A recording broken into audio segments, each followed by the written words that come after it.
예, 오늘 본문 고린도후서 2장 우리 12절부터 16절 말씀을 중심으로 우리는 그리스도의 향기다. 우리는 그리스도의 향기다 하는 제목으로 우리 함께 은혜를 나누기를 원합니다. 제가 목회하면서 이런 비유를 여러 번 드렸던 것 같습니다. 우리가 신앙생활 하면서 이렇게 생각을 합니다. 여기 이제 물컵에 이제 물이 들어있는데 한 반 정도 들어있습니다. 그러면 우리는 하나님, 이 물이 가득 채워주세요. 흘러 넘치게 해주세요. 그때 제가 많은 사람을 섬기고 또 복음 전하고 주의를 하겠습니다. 그래서 우리는 반 정도 채워진 이 물에 우리 하나님이 채워주시기만을 기다리죠. 그런데 이상하게도 반 정도 되는 물이 3분의 1로 줄고요. 또 4분의 1로 줄고요. 그나마 쏟아져 갖고 말이죠. 이 컵에 물이 하나도 남질 않았습니다. 근데 이상하게도 우리 하나님은 바로 그때 쓰신다는 거죠. 제가 이제 목회를 하면서 이제 한 30년 동안 목회하면서 저는 별로 이제 뭐 후회는 하지 않지만 아쉬움이 있다면 사실 역삼동에 있을 때는 제가 처음 가서 한 1년 정도 있을 때 그때 교회가 자리가 거의 차더라고요. 뭐 매주 그냥 부흥이 돼서 들어오기 시작하는데요. 너무너무 재밌었어요. 저는 목회도 모르고 참 준비도 뭐 전혀 안 된 상태에서 그냥 목회를 했는데 하나님께서 막 사람들을 붙여주시더라고요. 그러다가 조금 교회에 좀 정치적인 문제 때문에 좀 분규가 생기고 그리고 저는 역삼동에 와서 여기서 한번 제대로 한번 목회를 해야 되겠다. 그래서 정말 제자 훈련도 시키고 철저하게 말이죠. 정말 훈련을 굉장히 강하게 시켰습니다. 그리고 이제 여기 왔는데 6월 달에 왔는데 그해 12월 달에 젊은 층들 80명이 빠져나갔습니다. 그게 제게는 참 충격이죠. 그리고 한 20년이 지났습니다. 그래서 이제 지역교회가 된 것 같아요. 이렇게 멀리서 오신 분들은 퍼센트는 적거든요. 그래서 뭔가 이제 시작을 하려고 했는데 이제는 몸도 아프고 뭐 그렇게 해서 이제 가동할 수가 없는 이제 나이의 한계가 온 겁니다. 이제 우리 젊은 층들이 지금 뭐 적응 수자점에 있는데요. 그래서 문득문득 하나님께 그런 기도드린 하나님, 제가 다른 길을 가려고 한 것도 아니고 주의 복음을 전하기 위해서 이곳에 왔는데 저는 한 번도 시작도 못하고 끝을 맺는 것 같아서 많이 허전합니다. 그 사이에 정말 큰 교회에서 몇 병이 되는 교회에서 몇 년 전에도 외국에서도 목사님 오시겠습니까? 제가 다 거절을 했거든요. 근데 뭔가 마음 한가운데 허전한 부분이 있습니다. 그때 하나님께서 어떤 마음에 도전을 주시는가 하면 내가 너에게 원했던 것은 교회가 부흥되고 성장하고 그런 것만이 아니었다. 가장 힘들고 어려울 때 너는 상황이 좋아질 때를 기다렸지만 나는 처절하게 좌절하고 낙심될 때에 그때 하나님께서 정말 함께 하심을 나타내기를 원했다. 너는 그것을 놓쳤다. 참 그것 때문에 많이 회개도 하고 울기도 하고 정말 그 부분을 주님의 심정을 헤아리지 못하고 그만 낙심되고 그냥 조금 더 나아지는 그 시간만을 기다리면서 너무 많은 시간을 끌었네요. 왜 제가 이런 말씀을 드리는가 하면 오늘 바울이 참 복음에 대한 열정이 있었는데 고린도 교회에 대한 어떤 불편함 때문에 많이 낙심하고 좌절하고 있는 상황을 우리에게 보여줍니다. 자, 먼저 우리 고린도후서 2장 12절, 13절 한번 같이 읽겠습니다. 12절, 13절 시작. 내가 그리스도의 복음을 위하여 드로아의 이름에 주 안에서 문이 내게 열렸으되 내가 내 형제 디도를 만나지 못하므로 내 심령이 편하지 못하여 그들을 작별하고 마게도냐로 갔노라. 바울은 디모데를 통해서 고린도 교회의 문제가 좀 심각하다는 소식을 듣고 다른 일정을 조금 뒤로 하고 바로 이제 고린도 교회에 방문을 했죠. 그런데 교회 문의가 싸한 겁니다. 바울에 대해서 굉장히 안 좋은 눈빛을 보이고 다는 아니었죠. 심한 말을 하고 참 어떻게 이럴 수가 있을까 할 정도로 바울이 너무 마음이 상했습니다. 그래서 더 있다가는 서로에게 좋지 않겠다 싶어서 고린도 교회를 잠깐 있다가 에베소로 바로 가게 되죠. 근데 에베소에서도 복음을 전하다가 뭔가 좀 그들이 잘 받아들인 것 같았는데 회당에서 폭동이 일어납니다. 그게 바로 우리 사도행전 19장, 사도행전 19장, 우리 28절, 29절 제가 읽어드리겠습니다. 사도행전 19장 28절, 29절. 그들이 이 말을 듣고 분노가 가득하여 외쳐 이르되 크다 에베소 사람의 아데미하니 온 시내가 요란하여 바울과 같이 다니는 마게도냐 사람 가이오와 알소가를 붙잡아 일제 연극장으로 달려 들어가는지니라.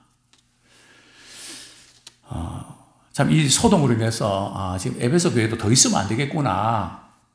그래서 이제 에베소를 떠날 때가 됐구나. 그래서 떠나는데 어디로 떠납니까? 드로아로 떠납니다. 드로아가 어떤 곳이죠? 마게도냐 사람이 말이죠. 우리에게로 건너와서 우리를 도우라고 하는, 그래서 이제 아시아에 가려고 했던 선교 코스가 이제 유럽으로 바뀌는 그 지역이 바로 드로아거든요. 그래서 바울은 드로아 지방으로 가게 됩니다. 드로아는 항구 도시죠. 또 마침 그때 그 드로아에서 참 복음을 듣고 싶어 하는 사람이 많이 있다. 주 안에서 문이 열렸다는 것은 복음을 듣고 싶어 하는 사람이 있었다는 겁니다. 그걸 갖다가 선교 차원에서는 열린 지역이라 하거든요. 닫힌 지역, 열린 지역에서 선교 전략에서 구분을 합니다. 드로아에서 이제 복음을 전하려고 그렇게 했는데 이제 바울은 디도에게 말이죠. 이제 눈물의 편지를 써서 이렇게 디도를 통해서 고린도 교회에 보냅니다. 그리고 플랜을 두 개를 짭니다. 플랜 A는 먼저 드로아에서 만나자. 그리고 만약에 여의치 않으면, 왜냐하면 당시에 이 항구 도시는 겨울을 만나면 배가 출항을 못 하거든요. 배가 뜨질 못하니까 여행에 어떤 차질이 생깁니다. 또 만일 경우에 대비해서 그러면 플랜 B로 마게도냐에서 만나자. 이렇게 약속했던 겁니다. 자, 그런데 이제 플랜 A에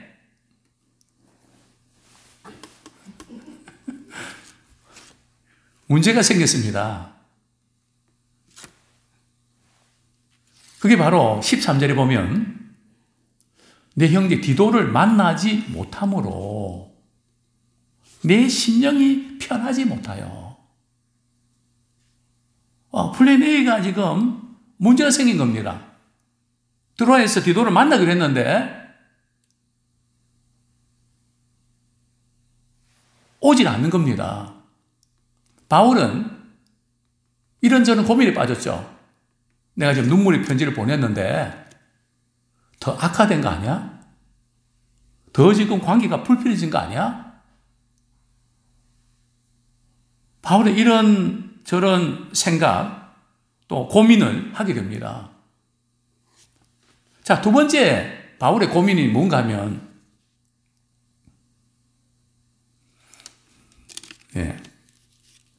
지금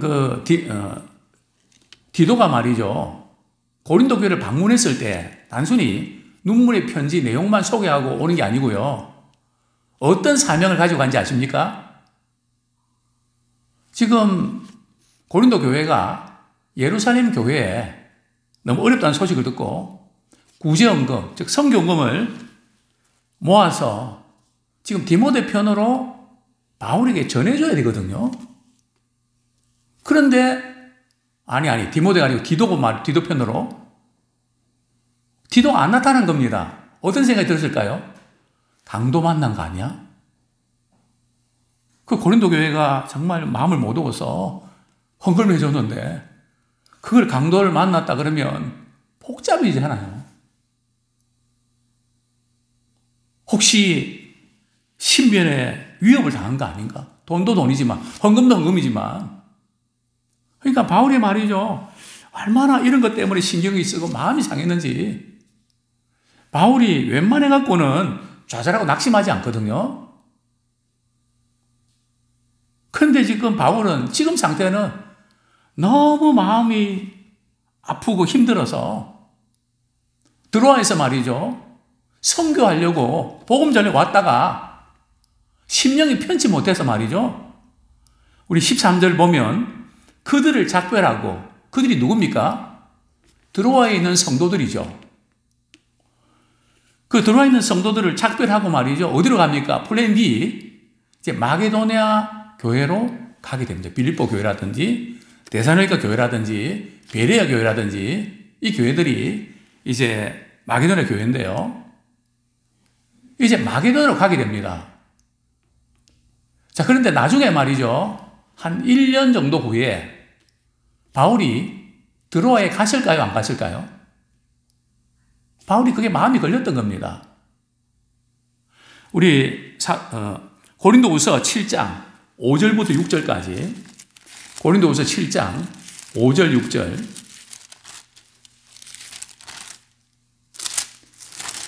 같이 한번 읽겠습니다. 시작. 우리가 마게도냐에 이르렀을 때에도 우리 육체가 편하지 못하였고 사방으로 환난을 당하여 밖으로는 다툼이요 안으로는 두려움이었노라. 그러나 낙심한 자들을 위로하시는 하나님이 디도가 오므로 우리를 위로하셨으니. 참 마게도냐 도착했을 때도 참 편치 못한 밖으로는 다툼이고 안으로는 두려움.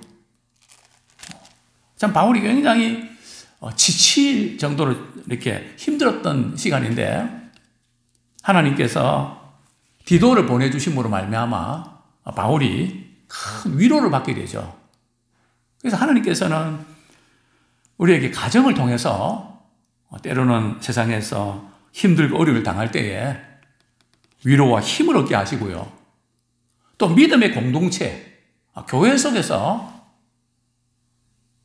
서로 붙잡아주고 힘이 되는 그것을 주님이 원하셨던 것입니다.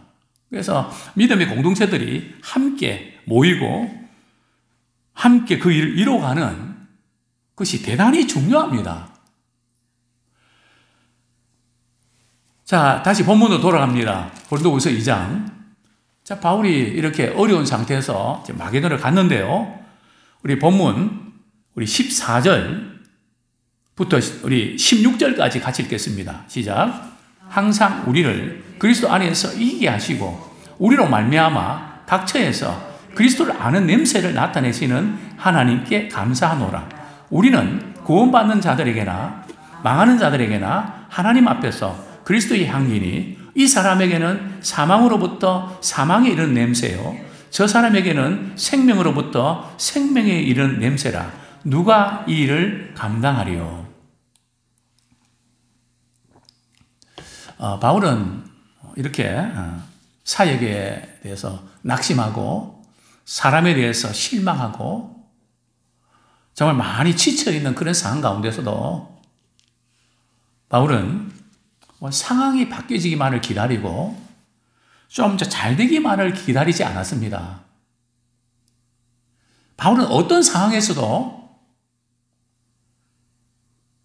그리스도를 나타내기를 원했습니다. 그리고 그는 나는 이제 끝났다. 내 역할은 여기까지다. 그렇게 하지 않고 항상 우리를 그리스도 안에서 이기게 하시는 하나님께 감사한다. 그러니까 상황이 어려워도 이제는 나는 아무것도 할 것이 없다. 끝났다가 아니라 그 상황 속에서도 항상 그리스도 안에서 이기게 하시는 하나님께 감사한다. 바울은 이런 상황 속에서도 누구를 나타내기를 원한다고요? 하나님을 아는 것을 나타내기를 원하고 그리스도를 나타내기를 원했다는 거죠. 그러니까 우리는 어려운 상황 속에서 나는 안 나타나도 나를 통해서 하나님이 나타나고 그리스도께 나타나는 기회로 삼기 원합니다. 제가 목회하면서 그걸 놓쳤거든요. 안 되고 힘들다. 이런 사람이 뭐 할 수 있을까? 이런 좌절과 낙심만 가질 것이 아니라 그 속에서 좀 하나님은 어떻게 일하시는지 그리스도 안에서 항상 이김을 주시는 하나님께 감사하는 참 이것이 믿음의 역전입니다. 상황은 어려워도 그 가운데서 주님을 나타내는 오늘 우리의 간증 그 목사님 간증 들었죠? 우리 하나님은 우리와 거래하시지 않는다고 우리가 좀 잘 되고 뭔가 능력 있고 뭔가 이렇게 해서 그렇게 하나님 도와주시면 제가 뭔가 하겠다는 이런 우리 발상 자체가 잘못됐다는 거죠. 아무것도 할 수 없고 오늘 그 단어 생각나십니까? 그 마사이족 말이죠. 영어 몇 마디 이렇게 하고 그러는데 알아들을 수가 있어야죠. 그 사람들이 이야기하는데 막 죽이려고 하는데 말이죠. 첫 번째 단어가 뭡니까? Yes. 두 번째 단어가 뭡니까? No. 그 다음 세 번째 단어는요. Okay. 근데 그 추장이 말이죠. 당신 여기 말이지 그냥 당신을 죽여도 여기 남아있겠냐 그러니까 yes 했거든요. 그죠? 그 다음에 no는 뭐죠? 예.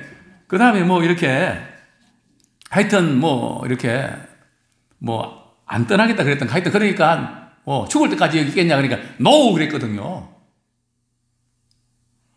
그리고 하여튼 그 다음에 세 번째는 오케이 했단 말이죠. 그래갖고 그분들이 말이 다 눈물 흘리고 은혜 받는 거 아닙니까? 그죠? 그러니까 우리가 생각하지 못한 방법으로 우리 하나님 일하시거든요. 우리는 조금 우리 생각에서 여기서 뭔가 조금 하나님 도와주시면 뭐가 되는 자꾸만 생각한단 말이죠. 근데 하나님은 우리 것 가지고 우리 것이 아니라 하나님의 것으로 새롭게 시작하기 원하십니다. 그래서 하나님만 나타내기를 원하시고 그리스도 그분만을 나타내기를 원하시는 겁니다. 각처에서 그리스도를 아는 냄새를 나타내게 하시는 하나님께 감사한다.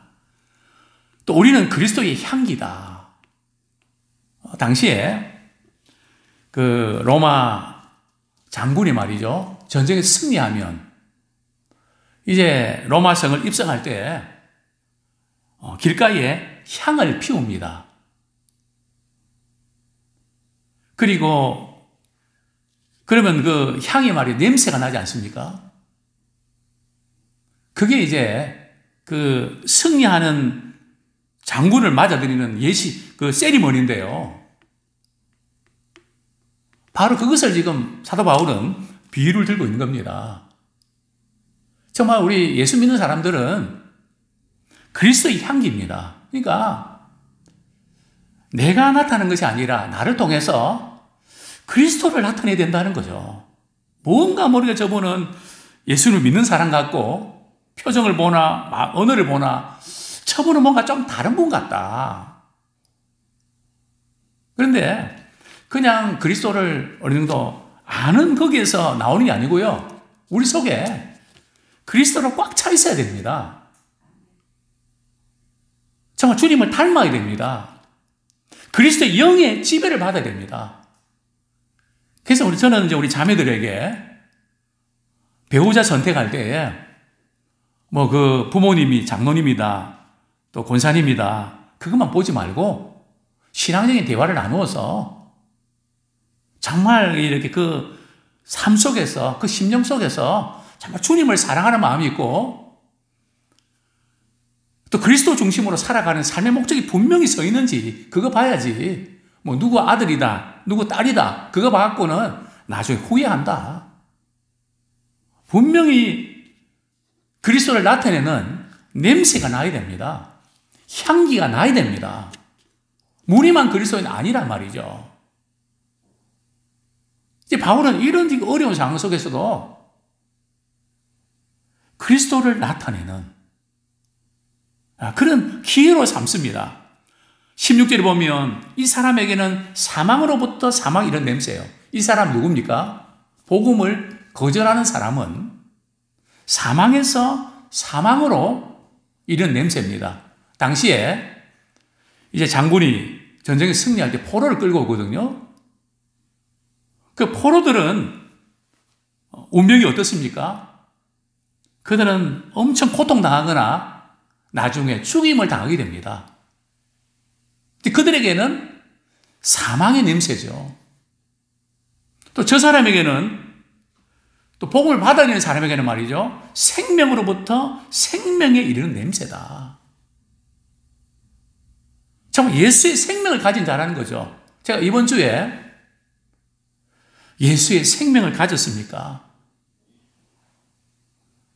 그 부분을 좀 이렇게 깊이 있게 좀 말씀드리려고 하는데요. 믿는 사람들은 예수의 생명을 가지고 삶 속에서 예수의 생명이 작동합니다. 판단하고 결정하고 말하고 모든 부분에서 예수님께서 그를 사로잡아서 그를 붙잡아서 그 방향으로 인도하십니다. 오늘 본문에 보면 누가 이 일을 감당하리요? 이것은 반어법인데요. 당시에 바울을 대적하는 거짓 교사들 자신들의 지식과 지혜로 아무리 우리의 방법으로 애를 써도 구원을 얻을 수가 없다는 거죠. 거짓 교사들의 허구성을 이렇게 폭로하는 것입니다. 아무쪼록 우리는 때로는 주님이 일하다가 바울처럼 낙심하고 좌절하고 참 포기할 때가 있습니다. 참 마음이 너무 불편해서. 그러나 그 가운데서도 그런 상황 속에서도 우리는 이런 상황 속에서 하나님이 어떻게 함께 하시나 그리스도 안에서 항상 이기게 하시는 우리 하나님께 감사하고 이 상황을 통해서 그리스도를 나타내는 기회로 삼자.